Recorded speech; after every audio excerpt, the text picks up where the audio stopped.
আমি মাহজাবিন আফরোজা। আজ আমি একটি কবিতা আবৃত্তি করব। কবিতার নাম সমর্পণ। কবি আমার নানিজি সৈয়দ মাহফুজা ইসলাম। নয়নের মণি দিলাম তোমারে, রাখিও নয়নে নয়নে।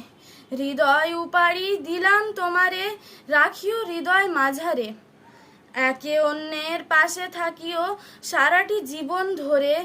নিজেদের সুখ বিপন্ন করো না ঝগড়া বিবাদ করে।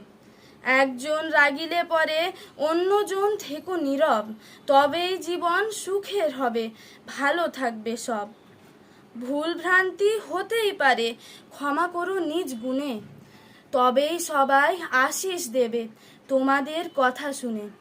বিধির বিধান মেনে তোমার হাতে সঁপে দিলাম যারে, হৃদয়ের মাঝে লুকিয়ে রেখো কখনো